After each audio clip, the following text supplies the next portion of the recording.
right? This is one of the things we were created for. We were created to discover truth, to discover what God has put into creation for us.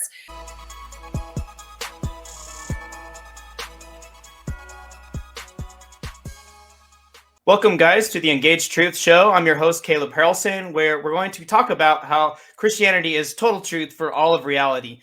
And on this show, we frequently test popular claims and objections against Christianity. And today we have a very special guest. We're going to talk about the important topic of critical thinking and using logic and reasoning.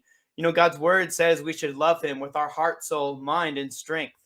And I'm excited about our guest today. We have Kathy Gibbons with us, and she leads the podcast show called Filter It Through a Brain Cell. And I love this show for so many reasons. It's short, it's concise. Many times it's funny when you look at logical fallacies. Well, we're just so excited to have you on the show today, Kathy. How are you doing? I'm great. Thank you, Caleb. I'm super excited to be here as well. Awesome. Well, I'm excited to dive into all these topics that you cover on your show. And I was telling you earlier that, man, you've only been out, is it about a year? Is that correct? Actually, yesterday was the 1 year. Yep. Oh, man, that's awesome. So, yeah, I was excited to celebrate with you as a Classical Conversations director, and I know you are as well in the Challenge program, which I'm sure we'll talk about some for those who are listening and are like, well, what is that? One of the things we learn a lot is the importance of critical thinking and reasoning. And so I've enjoyed that as a tool to help me as an educator in that capacity. So I guess, first of all, we should talk about what led you to start this podcast. Yes. So it has to do with Classical Conversations, what you just talked about. So during the 2019-2020 school year, my daughter was in 7th grade, or Challenge A, as we say in Classical Conversations. And one of the books that they read there is called The Fallacy Detective. And The Fallacy Detective just starts kind of as an introduction of, yeah, there it is. That's the one. Starts with an introduction of logical fallacies. And I had never learned these before. I didn't know what they were. It was totally new to me. And it was totally new to the kids, obviously, as well, because they were learning it for the first time. And it was fun. Like, it was just a really fun subject that we did. The kids enjoyed it. You know, we just had a ton of fun with it. And of course, we know what happened during that school year, right? That's when the pandemic happened and the world shut down and all kinds of crazy stuff happened in 2020, right? So we had the pandemic, we had all the shutdowns, we had a presidential election, which it's so funny watching these kids who have studied logical fallacies watch a political debate, because they're calling them right and left. Well, that was a red herring, and like you can't fool them. Like, you can't fool these kids because they have just a basic understanding. Of course, that was the year that the fact checkers and fake news, all the stuff, right? All the stuff came. And it was so interesting watching these kids, this class of kids, go through that as compared to some of the peers, some of the kids that we knew that didn't have this kind of foundation of how to think. And they went through it so differently, because it was almost like they had a suit of armor that they were kind of protected from a lot of the craziness, just because they knew how to think about it, just because they knew what it was. They knew how to call it out, and they weren't fooled. And I just, watching them after a year, it was a full year of me watching this group of kids, right, go through all this craziness that was happening. I realized if everybody had this skill, our country would not be in the position that it's in, right? Because I didn't learn this in school. I don't know about you. And I went to a great school. I went to a private Christian school growing up, right? I'm really thankful for the education I had, but I was not taught this. I wasn't taught how to think and how to reason in the logical fallacies. And so I said, well, this is something I can bring to the world. If this can be my contribution to helping this next generation think well, then let me do this, because I'm burdened. I am very burdened for Gen Z and the world that they're growing up in. It is almost like it's an upside down world where the things that are true are false and the things that are false are true. And they're going to have to live in this, and they're going to have to navigate this. And I thought, we have got to prepare and equip this generation for what they're going to be facing. We have to. We can't send them out there without tools. And logical fallacies are really fun. I mean, I Yeah. don't know about you. I know you've directed Challenge A as well, but the kids have so much fun with them. Mhm. Pick it up really, really quickly, and they will call you out, right? I don't know Yeah. if you experience it. I've got a teenage daughter. They're quick to recognize it and call you out when you make a logical fallacies, because we all do it, right? Nobody's a perfect thinker. We all, Yeah. it slips in and it happens. And I love it. I love it that they can recognize it that quickly and that well. And I think it is a superpower. It shouldn't be a superpower because we all should have the skill, Yeah. but because most of the world does not know how to think, I believe that it's a superpower, and it's one that they need to navigate what the world that they're going to be living in. Yeah, absolutely. And I appreciate just your desire to invest in the next generation with the podcast. And as a challenge director, as I mentioned, it can be difficult, but I think it's very rewarding. The payoff is great because when you see kids move up in the years and you see them continue to build upon those skills of, okay, now you're going to use this in debate. Now you're going to use this to identify in this writing what are some good areas of thinking and what are some bad areas, and is this consistent within their worldview? And I think that is very much the part of the classical approach to education itself, which I really, I think the path forward is to go back, as I've heard many say recently, is these old paths that it's called like a lost tool to many, like Dorothy Sayers has the lost tools of learning and so forth. That I think that this tool of critical thinking and logic is something that we have to recover. And I think that starts in the home. I'm sure you would agree in it, and also should apply through even churches. I mean, I don't know if you would agree on how churches could apply it, but I feel like there's got to be some interaction there. 100%. Good thinking, I don't think there's an area of our life that good thinking doesn't apply to, Yeah. right? And it applies to considering worldview. To me, critical thinking is the foundation for apologetics. How are you going to refute an argument if you can't even recognize the argument, right? If you Yeah. know the error in thinking that's being made, how are you going to keep from making it? But also, like Yeah. you said, the skills of being able to think.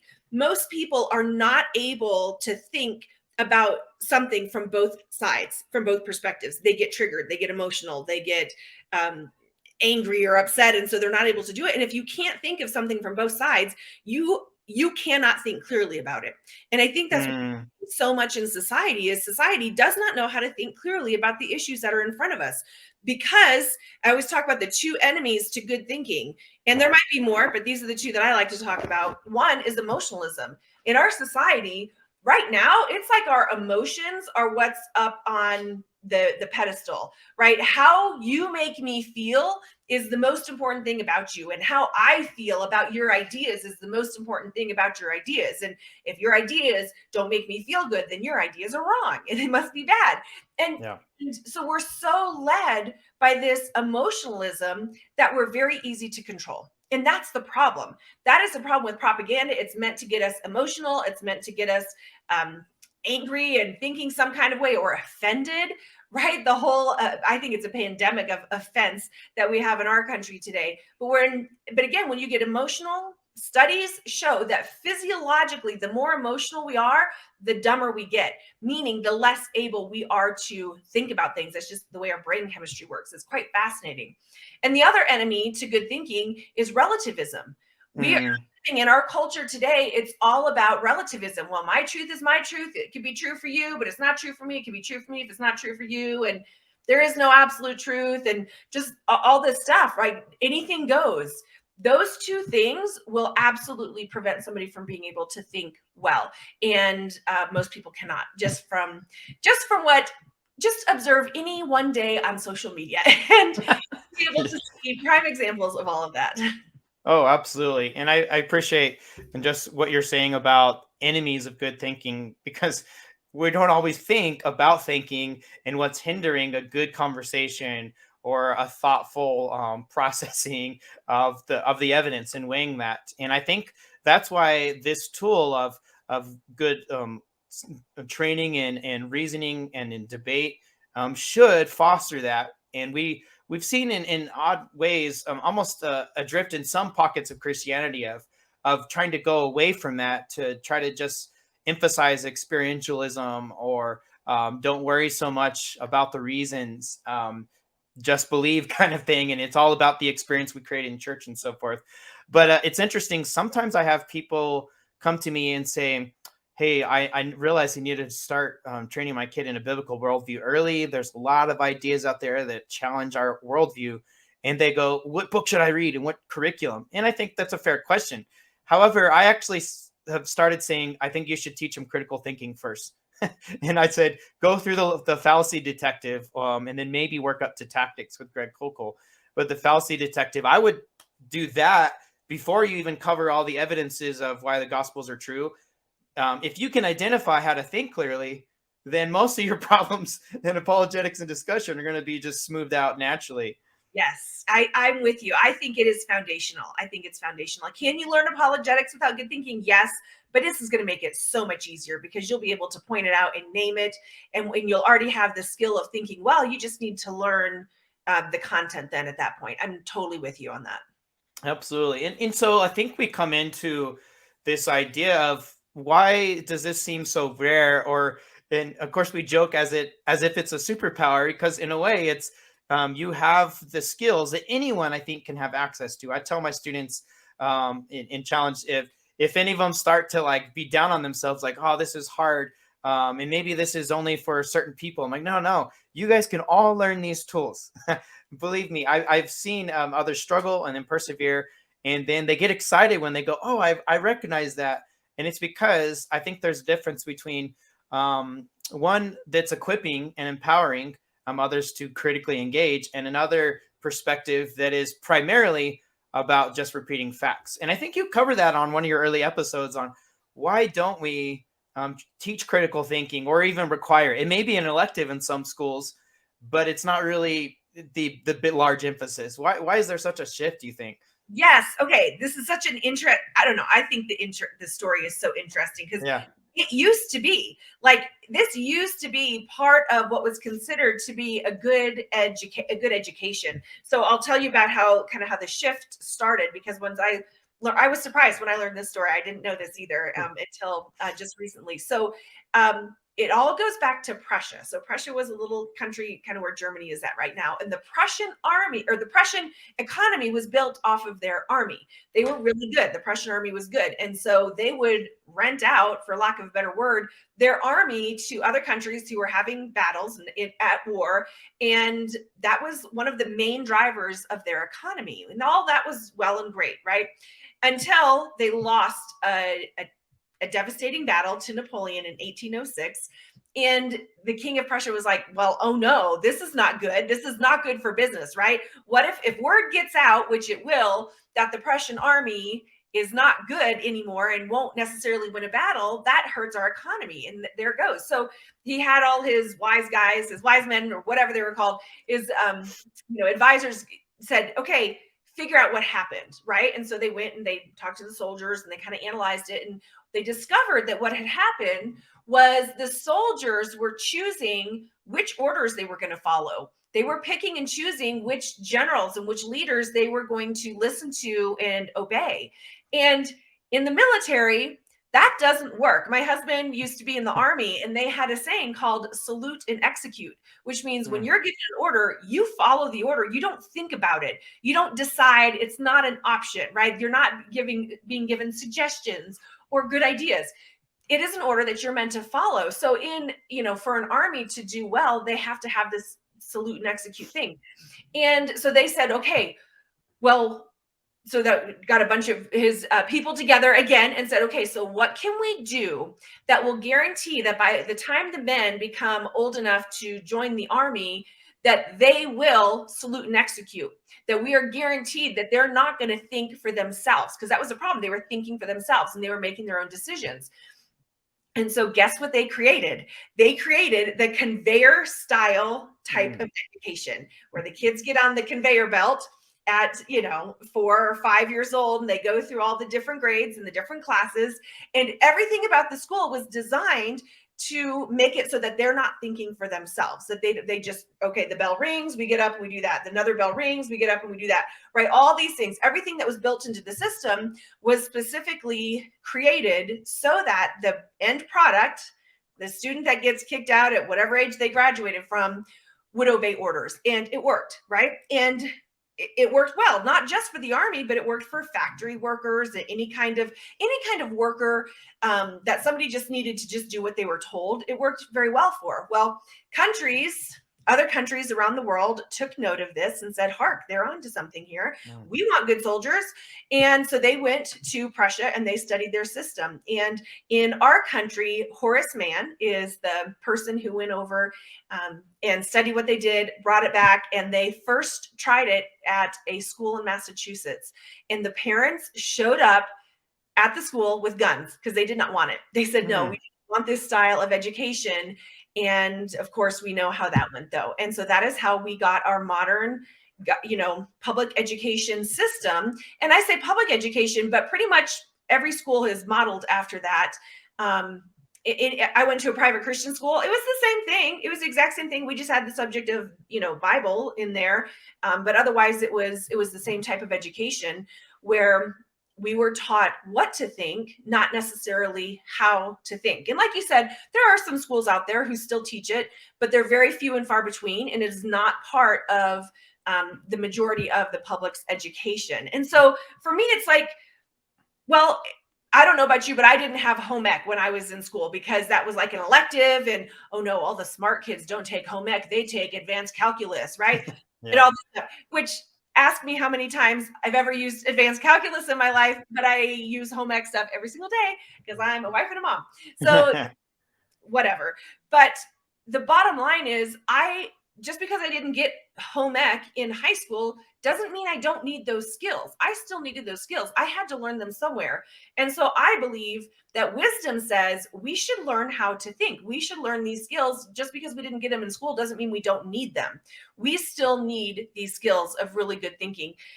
Especially, I don't know, every day that goes by, I feel like this is more and more important of a skill for us to have and to teach our kids. And one of the things that I love, I'm a homeschool mom, been homeschooling. Well, I believe that moms are homeschooling since their children are born, but my daughter's in 10th grade now. We've been homeschooling since the beginning. And one of the things that I love about that is I get to learn right alongside her. Don't have to be the experts in anything. So I have learned the logical fallacies right alongside my daughter, and it has been fabulous. And I love it. And we just have fun with it.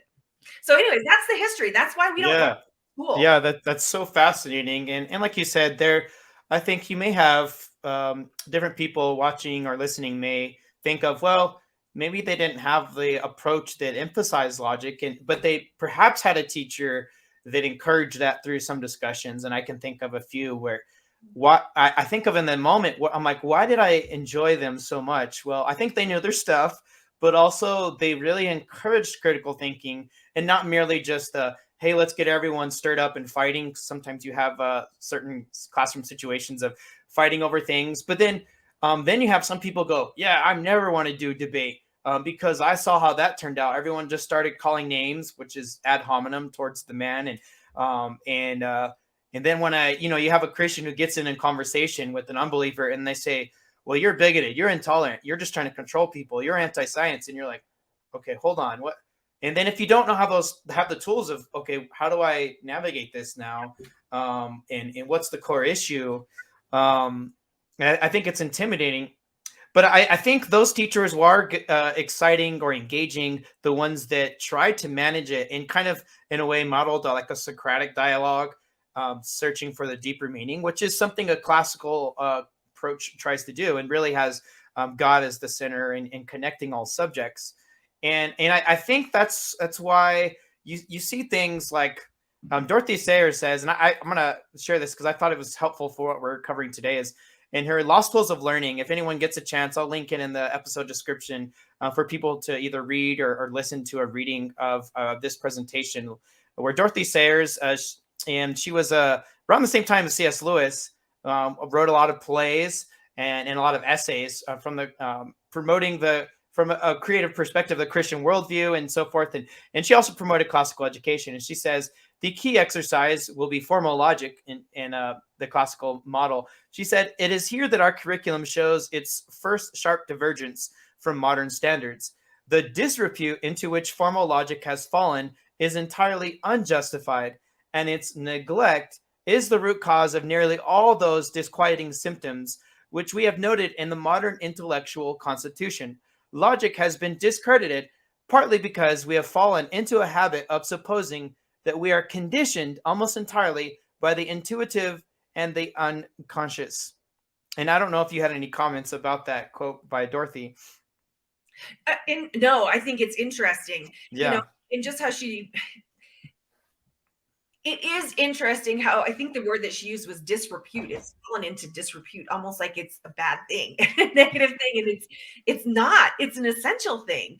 And everybody, just like what you said, everybody has access to this. Everybody should have access to this. To me, this is something that this is why I started my podcast and I made the episodes really short and try to keep them light and fun, is because I want people to want this. I want them to know this is something that we can have, and this is a good thing, right? So that's great. I like reading Dorothy Sayers stuff. Oh yeah, it's so good, and I encourage everyone to check that out, because I think if you understand the big framework that people that in this approach of classical model, I think education is discipleship is one we have to really start ingraining as parents and youth pastors and pastors, to encourage that education is discipleship of how do we think about every subject in the light of God's word and how it connects back to his word. And so I think of, in a way, this episode is functioning much like an apologetic for the formal training of logic and formal debate. Because if I thought about, if you were to say in a church, hey, we're going to have a class that's going to cover logic and how Christians can debate with gentleness and respect, I don't know who would show up. Honestly, they'd be like, "Well, that's for school," and it's segmented in a certain way. But I'm in seminary. I'm studying the early apologists, and what I'm seeing, you have guys like Athenagoras, Justin Martyr, Aristides. You see them writing out reasons, responses to the claims of Christians being a plague on society. And I'm like, there's a lot we can learn. The way forward is to go back, as my professor, Dr. Timothy Paul Jones at Southern Seminary, has been saying a lot. And I think one of the ways we can get people engaged in it is, I think part of the reason why they do this in Challenge A is the fallacy detective. Is it's really fun, and that's why each of your episodes covers one of those, is because it gets people going, oh, well, that's what I've seen. Like I cracked me up. When I saw the episode, I think it was like a week or two ago, like if by whiskey fallacy is one that you had. I don't know if you can briefly explain that, and I know you have some others you'd like to share about. Can you? Yeah. How does that one work? Because I think I experienced that the past 2 weeks. Isn't that hilarious? And I think that was episode like 114 or something like that. If anybody wants to go listen to it, I could look it up here real quick. But okay, I failed to define some words at the beginning. Oh, yeah. So let me just give you some quick definitions. So number one, fallacy or logical fallacy is simply an error in thinking. That's it. That's all it means. It's just, and there's a lot of different ways. I think in the fallacy detective, they cover like 33, 35 of them. There's over 150. There's a lot of different ways that have been cataloged of how we think badly. So that's one. Number two, propaganda. This is another big one that I talk about on my podcast.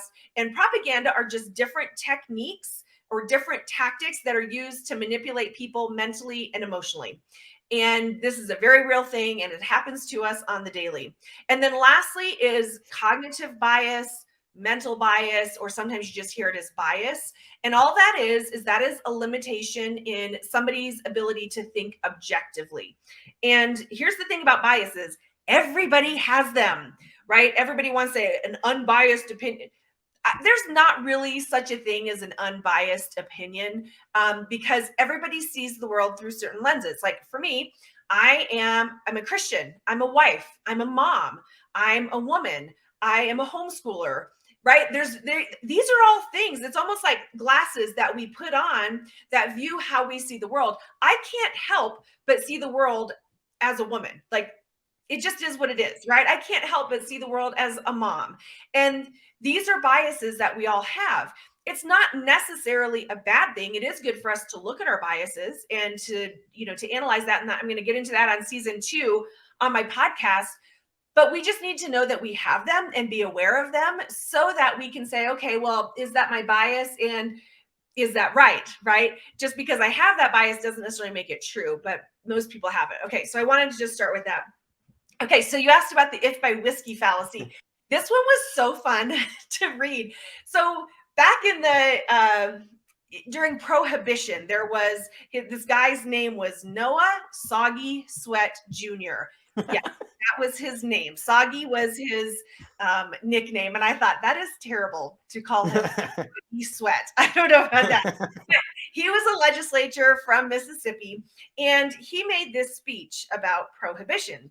And he said, okay, you've been asking me about prohibition. I'm going to tell you what I think. And then he goes into the speech, and you can look it up or go listen to the episode because I read the speech. It's very short.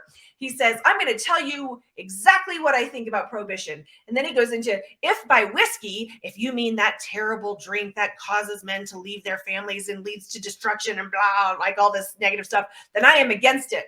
But if by whiskey, if you mean that delightful drink that families drink around Christmas time that brings money into our state to feed the hungry and help the orphans, then I am for it. So that's my stance, and that's where I stand. Basically, what he had done in this speech is he had played both sides of the coin. He's like, I'm against it and I'm for it, and there you have it.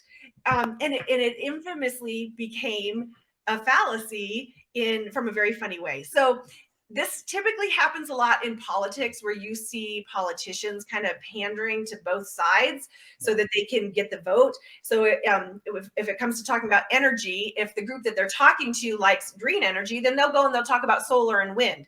But if the group that they're talking to likes traditional energy, then they'll talk about natural gas and coal or whatever, right? And so it's kind of a term for playing both sides. But that was a super funny one. I loved reading that one. Yeah, that one I thought is humorous and like, oh wow, like when you hear it, you almost immediately, most people start thinking, I've seen that, and that's why I felt odd about it, but you didn't know what to say. Yes. So that's why these give you a tool, because I've heard different things recently, like if by abortion we mean this, but if we mean healthcare, and then so I saw someone kind of argue both sides recently, and I'm like, wait a minute, they like kind of contradicted themselves, but then they use like an equivocation where you use one word but it means something different. And that's kind of what happens is, so equivocation is when you change the meaning of a word in the middle of a sentence or middle of an argument. And that's what they're doing. They're equivocating on the word. This guy was equivocating on whiskey. And in this example, they're equivocating on what do they mean by abortion. And so you have to go back to step one of any good conversation is define your terms. What do you mean by that? Right? Absolutely. Yep. Absolutely. And that's, if anyone watches on my past two YouTube videos, I had to define my terms in the speeches that I gave to different city representatives in El Paso, where I said, what do I mean by healthcare? What do I mean by abortion? What do I mean by human life? Yes. Because people kept saying justice and healthcare and equivocating on that. And I had to clarify, no, I mean intentional taking of innocent life, not just any miscarriages, for example, that's not grouped into the same category. And so that's why it's so important to be clear on these terms and to differentiate. 100%. So yeah, and there's I think you have a few other examples of some fallacies. Is that correct? Yeah, you want to pull it up? I'll just give a few examples here. And what I like to do is give an example of kind of a simple, fun one, but then show you what it looks like in real life. So here's the first one. If you don't take me, have you ever heard this from your kids? If you don't take me through the Chick-fil-A drive-through on the way home, I'm going to die of hunger. Yeah, okay. I think just the other day. Right? So what fallacy is being committed here? And I've got a few options. But this one is a classic either or. So a classic either or is sometimes called the black and white fallacy, where two choices are given and only two choices are given. But what you have to ask is that really true? Are those really the only two options? Chick-fil-A drive-through or death from hunger. It's like, well, no, there's a lot of other options. We could wait till we get home and eat what we've got in the crock pot. You could have this granola bar from the bottom of my purse, right? There's a lot of other options that are in there between Chick-fil-A drive-through and gonna die of hunger. Okay, let me show you how this one plays out. I'm going to read this to you because I know that there's some people on the podcast, but for those of you who are here, this is a meme that I saw floating around a lot during 2020. It says, Critical Race Theory Lesson 1. Your grandparents identify with one of these two groups and have handed down their values. Take all the time you need with this. And it's got a picture.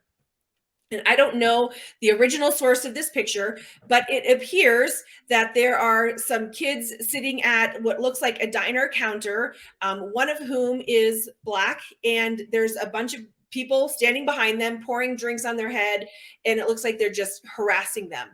And so this is another really good example, you probably guessed it, of an either or fallacy, because they're saying because this is what critical race comes from, is that you are one of two groups and two groups only. You are either born Black and therefore you are oppressed, or you are born white and you are an oppressor, and that has been passed down to you.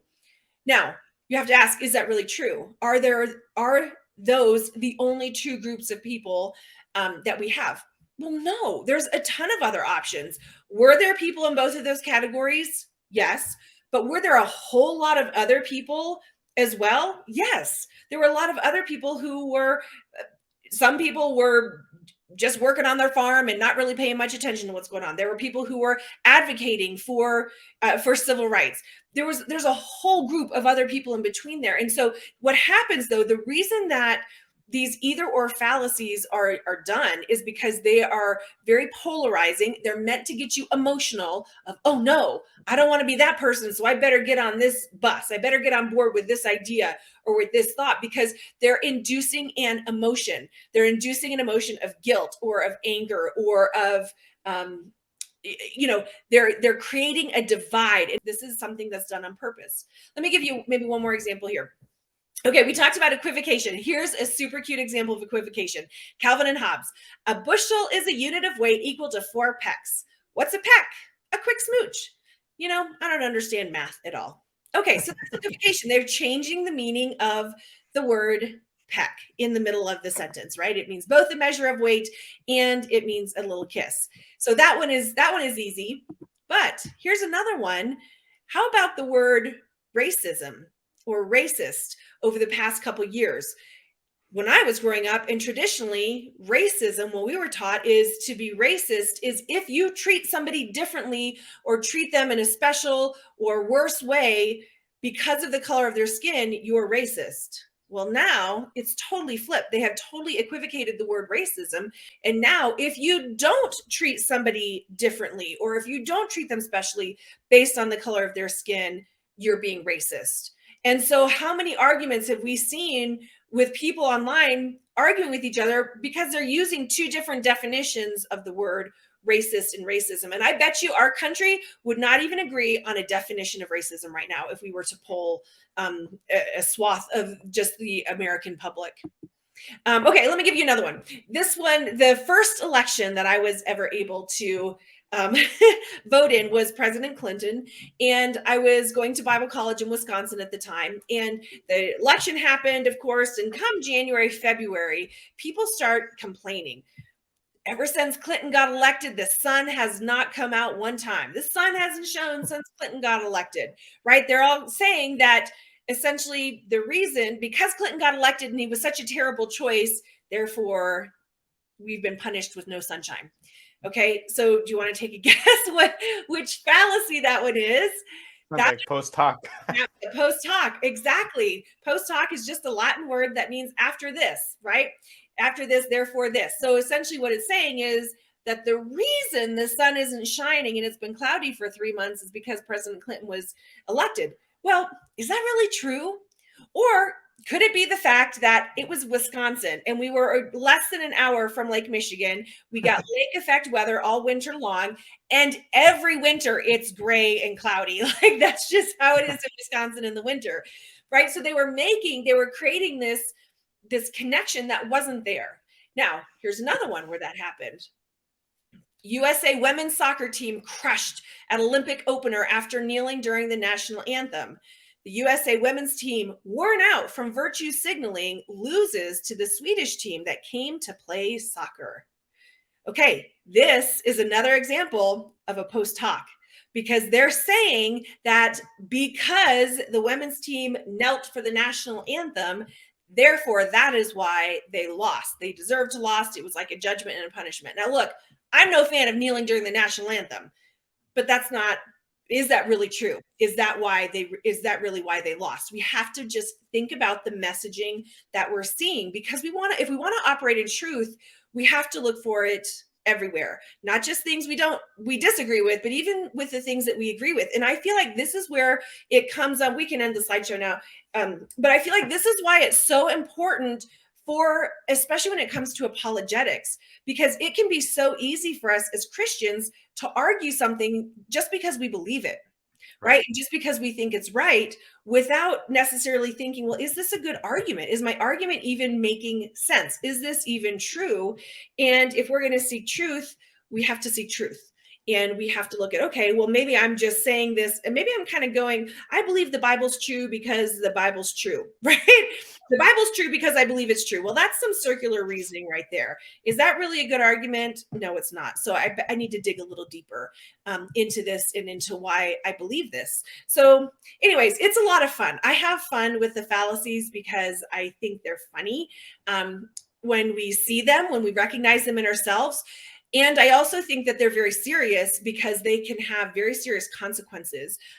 Bad thinking has very, very serious consequences. But if we can recognize them in a fun way, it makes it very easy to recognize them when they're in topics or going in a direction that could really affect people negatively. Oh, absolutely. And yeah, I really appreciate those examples because it really connects with the everyday things that can sometimes function as propaganda of which side of history are you on? You see type of things like you're either on the oppressor or the oppressed. I'm like, well, what if we consider some other options? Yes. If you're allowed to do that. I mean, that's one why I prefer in-person conversations. I mean, I may post a lot on different things on my social media, and I'm not against someone having a reasoned discussion online. I think it can happen. It may be rare. But I think sometimes you miss out on the tone, the inflection, the body language of and the careful listening in person. And one of the reasons why I would say, like, I've kind of titled this episode as why Christians should study logic and logical fallacies in formal debate. Well, some people may think, okay, I'm not going to go into a career that like I'm not going to be an attorney, I'm not going to be an apologist, so why should I do that?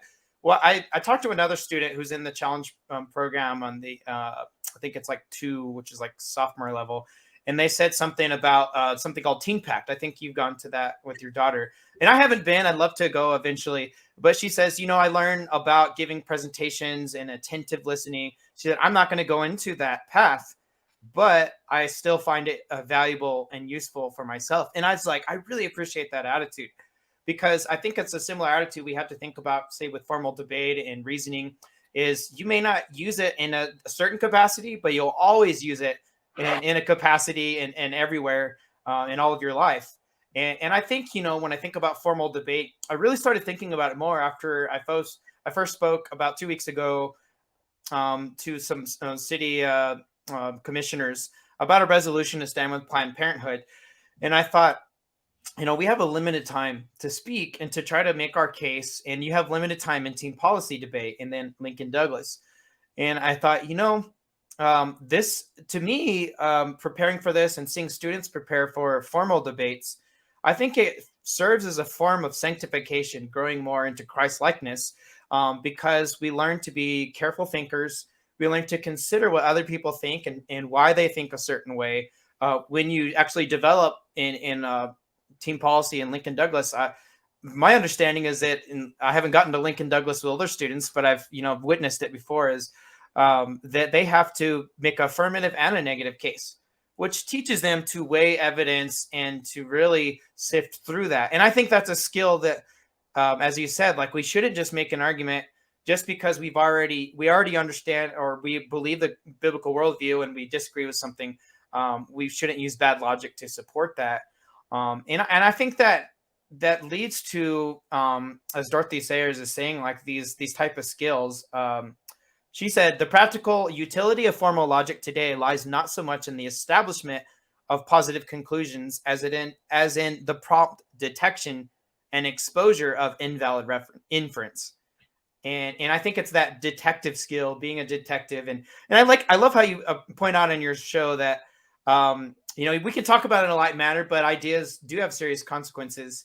And of course, you want to be gracious, and somehow pointing out, and sometimes you may just need to let something go. And I think that's important because I don't think apologists should be known, or people who study in logic should be known as quarrelsome. I think there's a difference. And I don't know if you would add to, what's the difference between reasoning with someone and quarrelsome? I think there is a big difference. Yes. So I had a really funny, kind of funny thing happen just a couple weeks ago. I had I not super consistent, but from time to time I do reels on my Filtered Through Brain Cell Instagram page. And one of the reels that I did was on the 3 laws of logic. And this reel went viral, like viral for me. It had close to like 18,000 shares, which, views, which had never happened for me before. But what started happening was I had a whole bunch of atheists jumping on there, because atheists, they don't have, right? They say God doesn't exist. So what do they worship? They worship reason and logic and what they think is reason and logic. So they were all about this, right? And it started getting really weird in the comments. And so I just turned the comments off, because I am not somebody who's interested in arguing with people online, because most of the people online are only interested in arguing, right? And arguing is just quarreling for the sake of proving you're right. Whereas having a conversation with somebody, one of the things, it is not a true conversation has well, a couple of very distinct things, but one of the distinct things is you have to be willing to be persuaded. It's not a good conversation with somebody if you're not willing to see the other side and to maybe be persuaded if they have a good point. And most people online are not willing to do that. They're just there to prove a point. They're there to argue the point.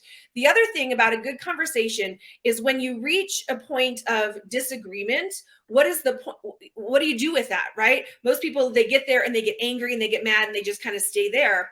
Well, I believe the whole goal is to push toward truth, is to say, okay, we've reached this, let's push further in the goal to find truth. And most people online, that's not their goal. They're not there to find truth. They're there to prove their point, or to be right, or to show that somebody else is wrong. And I don't have time for that. Right? I don't know. Ain't nobody got time for that. Oh, I got too much else to focus on that matters. And so I just choose not to engage in that. But, like you said, and like Dorothy said in that quote that you gave, there is a certain, it doesn't matter what you do, even if you're not a lawyer, even if you're not going to be an online, politician or commentator or anything like that, you are still going to be presented with ideas. Your whole life, someone's going to give you an idea. You're going to hear ideas. You're going to hear thoughts. And like I said, ideas have consequences, and bad ideas have victims. And so this is why it doesn't matter who you are. You have to be able to have discernment with the ideas that you're hearing. Is it a good idea? Is it not a good idea? And if so, why? What makes it good? What makes it bad? And so I believe critical thinking is for everybody. And, there's some scripture that backs this up, and why I feel like it's so important. Proverbs 25:2, it's the glory of God to conceal a matter, and it's the glory of kings to search a matter out, right? This is one of the things we were created for. We were created to discover truth, to discover what God has put into creation for us. You've got Matthew 22:37-38. Thou shalt. This was a command. This was not a suggestion or a good idea. Thou shalt, right? That's command verbiage. Love the Lord thy God with all your heart, all your soul, and all your mind. Well, what does that mean to love God with our mind? And I believe one of those things is to use it to find truth, because Jesus says he is the way, he is the truth. And so in seeking truth, we're also seeking him. And so I feel like it's a really imperative and important thing for us to do as Christians, to learn to think well. Amen. Well said. And many times people think of this skill is something that Christians don't practice, and they like to say that we're brainwashing students. But I'll say, at least from the perspective of someone who's involved with classical conversations, is we read stuff that we don't 100% agree with, and we teach students to sort through that. And so I think it's probably a straw man. And maybe there are some Christians that don't expose their kids to any ideas that contradict their worldview. But what we try to do, I've decided, my wife and I, to make it part of our curriculum, if you will, to take my kids as they get older with me when I do worldview surveys to people either downtown El Paso or on UTEP campus. And my daughter has gone with me, and we talk about it afterwards and say, what do you think made sense? What do you think was kind of inconsistent? And so we're going to try to make that part of our curriculum of our kids' discipleship and education.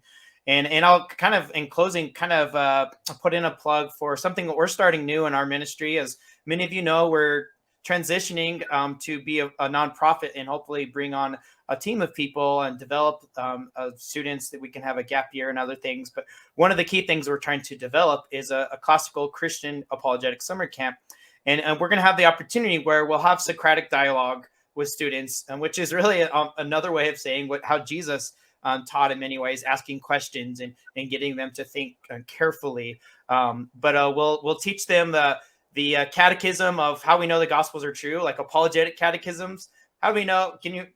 The Gospels are reliable, and of course the theology catechism, which is very much a classical approach. And then they have Socratic discussions where they get to, if you will, push the antithesis, push the opposite idea, and challenge that, and we'll challenge them, and perhaps even role play as an atheist. And I know ministries like Maven do that as well, and so we're building upon that. And hopefully we'll have some breakout classes where we'll get to expose students to some logical fallacies at our camp. And so one of the things we're trying to build at a camp, when you think of most Christian camps, I don't know if you've been to a camp, maybe Team Pack is something similar, or an event where they do training and debate. I don't know if you guys have experienced something like that. Team Pack would be the closest thing Okay. that we've done. Yeah, and so that's something we're hoping we can try to develop with some of the older kids, where they're exposed to these ideas. And when I think of, and I wrote an article on it, and I'll link it up in the episode description later, is I think the future, again, I've said it multiple times, is to look back. The way forward is to go back, these lost tools of learning, lost tools of thinking, lost tools of engagement, where we look at the early church and see that they were making reasoned arguments. And I think if we are in the public square, on social media, or before civil magistrates, or wherever the Lord puts us, we should learn to think carefully. We should learn to communicate that clearly in a way that's effective.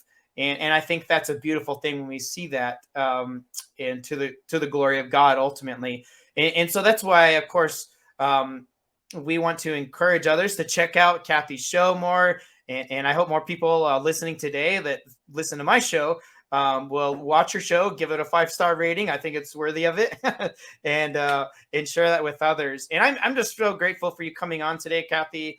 And I just want to just ask that the Lord will continue to bless you and encourage you to keep up what you're doing, because I think that's serving many people in education and in discipleship, and in the church at large well.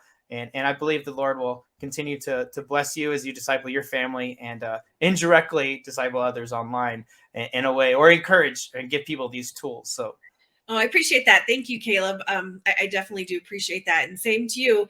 I think I am a fairly new apologetics student myself. So I love the people who are apologetics and out there teaching people how to contend for their faith. I think it's incredible. So thank you for what you're doing as well.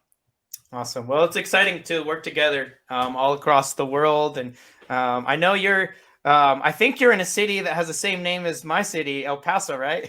We are in El Paso County. Oh, yeah. El Paso County. Yeah.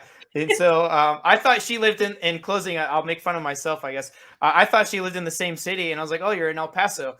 Totally different state, though. Totally different state. Yes. El Paso County, though. Yeah. Well, it's fun. And thank you again for coming on the show, Kathy. It's been a joy to have you on. And I hope everyone watching today will like, subscribe, and share the podcast version or the YouTube version as well. So thanks for watching, guys. Thanks, Caleb.